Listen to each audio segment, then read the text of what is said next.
उनको जो बोलना है बोले, लेकिन हमने जो तथ्य प्रस्तुत किए हैं उसका उत्तर तो दे कि उसका नाम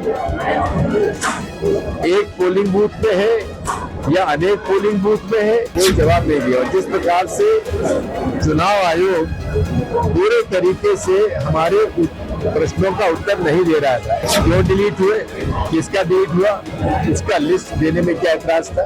उनको जो बोलना है बोले, लेकिन हमने जो तथ्य प्रस्तुत किए हैं उसका उत्तर तो दे। जो राहुल गांधी जी ने प्रश्न किए उनका उत्तर क्यों नहीं दे रहे। हमारा सवाल सिर्फ एक है और उनसे अनुरोध है कि आप हमें पूरे देश की वोटर लिस्ट,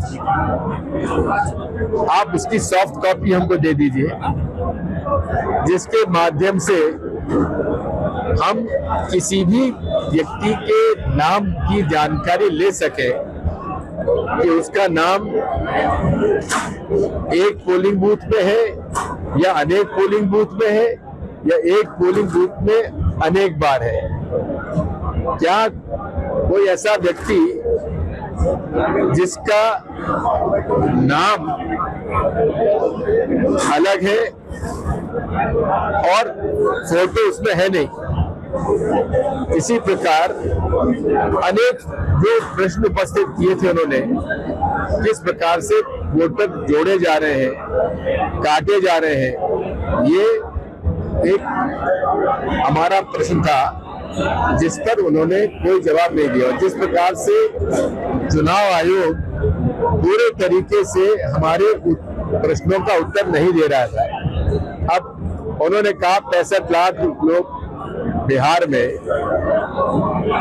उनके वोट डिलीट हो गए। क्यों डिलीट हुए, किसका डिलीट हुआ, उसका लिस्ट देने में क्या एतराज था, उसकी सॉफ्ट कॉपी देने में क्या एतराज था। इसलिए मुद्दों के आधार पर हमारी लड़ाई है। और चुनाव आयोग ये प्रेस कॉन्फ्रेंस में आरोप लगाने के बजाय जो राहुल गांधी जी ने मांग की है और सभी राजनीतिक दलों ने मांग की है कि आप हमें पूरे देश के वोटर लिस्ट का आप सॉफ्ट कॉपी दे दीजिए।